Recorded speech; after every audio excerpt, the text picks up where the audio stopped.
Hello प्यारे future doctors, कैसे हैं आप सभी लोग। स्वागत है आपका एमएस जुगाड़ के एक और सेशन में। आज 10 मिनट में मैं आपको एक ऐसे टॉपिक को सिखाने वाला हूं, एक ऐसी प्रॉब्लम जिसको आप बहुत लंबा सॉल्व करते हैं और तब जाकर के आपका आंसर आता है, लेकिन इस वीडियो के बाद 10 सेकंड में आप आंसर निकालना सीख, चाहे कैसी ही बड़ी प्रॉब्लम क्यों ना हो। तो चलो शुरू करते हैं।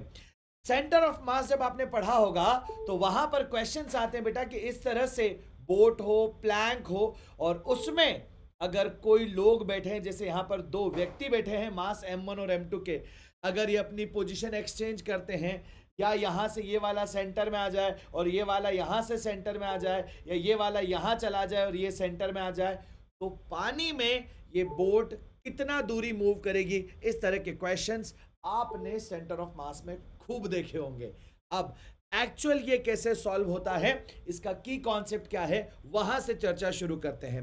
बच्चों, सेंटर ऑफ मास में अगर सिस्टम के ऊपर लगने वाला नेट फोर्स जीरो होगा तो सिस्टम का एक्सलरेशन जीरो होगा, acceleration of centre of mass zero होगा। अब पहले से पार्टिकल रेस्ट पे होने चाहिए। जो कॉन्सेप्ट आज अभी अपन सीख रहे हैं, जो सवाल आपसे पूछा जाता है, वो स्पेसिफिकली उसी सेगमेंट का है। पहले से पार्टिकल रेस्ट पे होते हैं, जैसे बोट में यहां पर ये पार्टिकल रेस्ट में है, ये पार्टिकल रेस्ट में है, फिर जब ये दोनों मूव करेंगे और अगर सेंटर में आके मिलेंगे, मतलब पहले से रेस्ट पे, बाद में चलने लगे। तो जब चलने लगेंगे तो ये वाले पार्टिकल का जो है बेटा फ्रिक्शन बोट पे इधर लगेगा और फ्रिक्शन बोट का पार्टिकल पे ऊपर लगेगा। फ्रिक्शन फोर्स जितना आगे उतना पीछे इंटरनल फोर्स है, इसलिए एक्सटर्नल फोर्स तो सिस्टम पर जीरो हुआ। अब velocity of centre of mass zero होगी अगर पार्टिकल पहले से रेस्ट में है, तो यहां पर position of centre of mass fix रहेगा, वो चेंज नहीं होगा। चाहे व्यक्ति मूव कर जाए, चाहे प्लैंक मूव कर जाए, पूरे सिस्टम का सेंटर ऑफ मास मूव नहीं करता है। Is the logic, that is the concept. आइए सवालों के जरिए सिखाता हूं, लेकिन कॉन्सेप्ट पर चलने से पहले आपने अभी तक ऊना से दोस्ती करी है कि नहीं। हम जितने बढ़िया तरीके से टिप्स एंड ट्रिक्स सीख रहे हैं, ऊना आपकी मदद करेगा क्वेश्चंस को सॉल्व करने में, थ्योरेटिकल चीजों को अंडरस्टैंड करने में और बेहतर कॉन्सेप्ट्स बिल्ड करने में बेटा। तो अभी अनअकैडमी का ऐप अपडेट करें, डाउनलोड करें और ऊना से बातचीत शुरू करें। आइए जरा, एक क्वेश्चन बहुत फेमस है, आप अगर सिंसियरली नीट की तैयारी कर रहे हैं तो आपने ये जरूर देखा होगा। एक ऐसा प्लैंक है बेटा जो फ्रिक्शनलेस सरफेस पे रखा हुआ है। प्लैंक का मास m है और लेंथ l है, और इसके ऊपर एक लड़का खड़ा है जिसका मास स्मॉल m है। अगर ये लड़का यहां से चल करके यहां आता है तो ये प्लैंक ऐसा पीछे खिसकेगा। तो यही पूछा है कि ये लड़का जब पोजीशन A से B पर चला जाएगा तो ये प्लैंक कितना पीछे जाएगा, ये कैलकुलेट कर। अब इसकी स्टैंडर्ड मेथड क्या है, तो पहले इनिशियल पोजीशन के लिए सेंटर ऑफ मास निकालो बेटा। कैसे निकलेगा सेंटर ऑफ मास, तो ये लाइन हो गई आपकी रेफरेंस एक्सिस। अब पार्टिकल तो वही है, इसलिए उसका पोजीशन हो जाएगा बेटा जीरो। तो यहां पर m के साथ हो जाएगा जीरो और कैपिटल M के साथ हो जाएगा बेटा l/2, और नीचे आ जाएगा टोटल मास। फर्स्ट पोजीशन के लिए सेंटर ऑफ मास निकाला। सेकेंड पोजीशन के लिए जब यहां से लड़का इधर गया तो ये प्लैंक पीछे खिसक गया, और प्लैंक अगर पीछे खिसका तो इस सिचुएशन में अगर आप देखोगे इस रेफरेंस एक्सिस से ये लड़का कितनी दूर चला गया बेटा, तो ये टोटल दूरी कितनी थी आपकी l, और लड़का कितना आगे चला गया, यहां पर आगे गया। ये दूरी अगर x है तो यहां पर ये होगा l-x, यही लिखा हुआ है बेटा m इंटू l-x। अगर ये x पीछे गया और यहां पर सेंटर है किसका बेटा, प्लैंक का, तो ये वाली दूरी कितनी होगी, इस टोटल l/2 में से ये x माइनस कर दो, ये आ जाएगा। बोलो हाँ कि ना। ये टोटल यहां से यहां तक कितना है बेटा, l/2, इसमें से x माइनस करो, ये आ जाएगा। यही वैल्यू यहां रखी। अब लॉजिक क्या है, अगर एक्सटर्नल फोर्स जीरो है तो x initial equals to x final. डरिए मत, घबराइए मत, ये कोई जुगाड़ नहीं है, ये तो स्टैंडर्ड मेथड है जो मैं आपको सिखा रहा हूं। जुगाड़ का मजा तभी तो आएगा जब पता हो कि कॉन्सेप्ट क्या है। तो x initial equals to x final जब किया और वैल्यूज को इक्वेट करके जब आपने सॉल्व किया, तब जा करके आंसर आया। बाप रे बाप, इतना पसीना बहाना पड़ेगा। इन आपको इतना पसीना नहीं बहाना है, क्योंकि आपके साथ एमएस जुगाड़ है, आपके साथ माही भैया है। तो आइए जरा इसी क्वेश्चन को एकदम सिंपल तरीके से सॉल्व करते हैं। क्या जुगाड़ है, क्या ट्रिक है, उस पर बात करते हैं। पूरे सिस्टम में जो भी पार्टिकल, जो भी मासेस मूव कर रहे हो बेटा, आप लिखेंगे distance moved by plank is equal to mass moved बेटा यहां पर इनटू में डिस्टेंस मूव्ड और डिवाइडेड बाय लिखेंगे मास टोटल। दैट्स ऑल, खत्म। देखो क्या करोगे, तो करोगे x इज इक्वल्स टू कौन मूव कर रहा है, 20 kg मूव कर रहा है, और 20 kg को अगर A से B पर जाना है तो उसे कितनी दूरी चलना पड़ेगा, उसे दूरी चलना पड़ेगा बेटा, रेस्ट फ्रेम में मान के चलो दूरी चलना पड़ेगा 10। तो लिखो 20 kg इंटू दूरी चला 10 और बटे में टोटल मास 20 लड़के का 80 प्लैंक का आएगा बेटा 200 बटे 100, वैल्यू आएगी 2 मीटर। अब यहां ये बहुत इंपॉर्टेंट चीज है, लड़का कहां जाएगा, इस जगह से इधर, तो ये प्लैंक जाएगा उससे अपोजिट डायरेक्शन में। तो ये प्लैंक कहां पर गया बेटा, टूवर्ड्स लेफ्ट। टूवर्ड्स कहां गया बेटा, टूवर्ड्स लेफ्ट। क्या ये क्लियर हुआ सब लोगों को? आप बोलोगे ये तो आपको ना फॉर्मूला याद होगा, ये तो आपको क्या था, फॉर्मूला याद था, m इंटू छोटा m इंटू एल बटे m प्लस एल, उससे कर दिया। अगर प्लैंक के ऊपर 2 लड़के हों तो आइए सर, मैंने क्या कहा, जुगाड़ सिखाना है मुझे, तो मैं आपको 100% जुगाड़ सिखाकर सवाल करवाकर फिर यहां से अलविदा लूंगा बेटा। तो यहां पर एक प्लैंक है जिसका मास 110 केजी है, एक लड़के का मास 30 केजी है और दूसरे लड़के का मास 60 केजी। उसने पूछा है distance moved by plank when A and B exchange their position.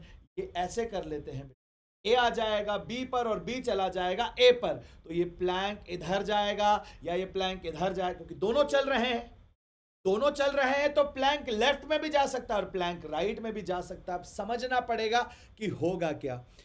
मैंने आपसे जो कहा था सीधा calculation, x is equal to क्या कर रहे हैं बेटा, अपन ms जुगाड़ लगा रहे हैं। क्या लगा रहे हैं, ms जुगाड़। x इज इक्वल टू, आप देखो इस 30 kg को यहां से यहां जाने के लिए कितना दूरी चलना पड़ेगा, वो दूरी बताई नहीं, 10 मीटर ले, तो ये चलेगा बेटा 30 इंटू 10। थोड़ा मन में कैलकुलेशन कर लो कि 30 इंटू 10 ये 300 होगा, और इस 60 को बी से ए पर आने के लिए चलना पड़ेगा 60 इंटू 10, ये 600 होगा। अब किसका मास इंटू दूरी ज्यादा है, वो डोमिनेट करेगा, वो बड़ा होगा। तो आप लिखोगे बेटा 60 इंटू 10 माइनस लिखोगे बेटा 30 इंटू 10 बटे टोटल मास में 110 प्लस 30 प्लस 60, दोस्तों 600 में से 300 जाएगा, ऊपर बचेगा 300 और नीचे आ जाएगा 90 प्लस 110 विच इज 200। उत्तर क्या आया, 1.5। अब ये डिसाइड करना है कि जो 1.5 मीटर आया, ये 1.5 मीटर प्लैंक इधर खिसकेगा कि इधर खिसकेगा। किसका मास इंटू डिस्टेंस ज्यादा है, मास इंटू डिस्टेंस ज्यादा है 60 केजी वाले का, और ये 60 केजी किधर जा रहा है, 60 केजी अगर इधर जा रहा है तो प्लैंक इधर खिसकेगा। जो भारी मास है बेटा उससे अपोजिट, जिसका मास इंटू डिस्टेंस, जिसे कि मास मोमेंट कहते हैं, ज्यादा होगा, उसके अपोजिट डायरेक्शन में प्लैंक खिसकेगा। बस इतना याद रखना है, छोटी छोटी चीजें हैं और कारनामे बड़े हो जाएंगे। आइए जरा एक सवाल और कराता हूं बेटा, हमेशा दोनों सेम डिस्टेंस मूव करें ये भी जरूरी नहीं है। देखो अगला सवाल वही है, एक लड़का है जिसका मास 40 केजी है और एक लड़का है जिसका मास 60 केजी है। O पॉइंट से 60 KG is at a distance of 2 metre और O पॉइंट से 40 केजी है बेटा 8 मीटर की दूरी पर, ये दिया हुआ है। सेम सवाल है, जब A O पर आएगा, जब B O पर आएगा, तब यहां पर प्लैंक कितना खिसकेगा, ये क्वेश्चन पूछा है। जवाब इसका बहुत आसान है, क्या होगा बेटा, x इज इक्वल टू, अब कैलकुलेशन कर लेते थोड़ा मन में कि सर 40 इंटू 8 करेंगे 832 320 होगा, और 60 इंटू में 2 करेंगे 120 होगा, मतलब 40 वाला बड़ा है वो डोमिनेट करेगा। तो 40 इंटू 8 माइनस 60 इंटू 2 बटे में क्या लिखोगे, टोटल मास, और टोटल मास कितना होगा बेटा, प्लैंक का मास है 100 प्लस एक लड़के का 40 और दूसरे लड़के का 60, ये होगा 320 माइनस 120 बटे में आ जाएगा बेटा 200, यहाँ पर आएगा बेटा 200 बटे में फिर 200, वैल्यू आ गई 1 मीटर। 1 मीटर किधर, 1 मीटर इधर कि 1 मीटर इधर, कौन बड़ा था, ये 40 वाला, और ये इधर जा रहा था बेटा, तो अपोजिट में जाएगा, इससे अपोजिट में मतलब इस तरफ का मतलब लेफ्ट में। समझ गए, कैसा ही भयंकर सवाल क्यों ना हो। देखो एक और भयंकर सवाल कि फ्रिक्शनलेस सरफेस पर एक ब्लॉक रखा है और पेंडुलम को थीटा डिग्री डिस्प्लेस करके यहां से इस बॉब को छोड़ दो। जब ऐसे छोड़ोगे तो ये इधर आएगा, ये इधर आएगा, तो यहां पर सेंटर ऑफ मास को अपनी जगह पर रखने के लिए इस ब्लॉक को इधर जाना ही पड़ेगा। अब वो ब्लॉक कितना जाएगा, खूबसूरती देखो सवाल की। तो बेटा यहां पर ये कितना इधर आएगा ये पता चल सकता है। इस बॉब को वर्टिकल पोजीशन पर आने के लिए कितना खिसकना पड़ेगा, क्या ये समझ आ रहा है? सर ये खिसकना पड़ेगा L साइन थीटा के बराबर।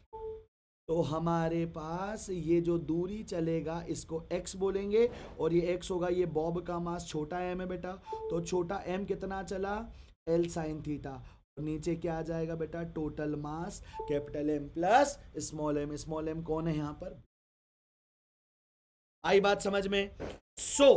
बच्चों अगर आप ये 10 मिनट के MS जुगाड़ की सीरीज को सीरियसली ले लेते हो, सिंसियरली हर टॉपिक को देखते चले जाते हो, जो जुगाड़ सिखा रहा हूं उसे याद रखते हो और क्वेश्चन पर थोड़ा सा प्रैक्टिस करके अपना हाथ आजमा लेते हो, तो फिर फिजिक्स में भी आप क्वेश्चन 10 सेकेंड्स में करने लगेंगे। यही मेरा मोटिव है, और इसीलिए वन शॉट सेशंस के साथ साथ मैं आपको 10 मिनट के ये वीडियोस प्रोवाइड करता रहूंगा।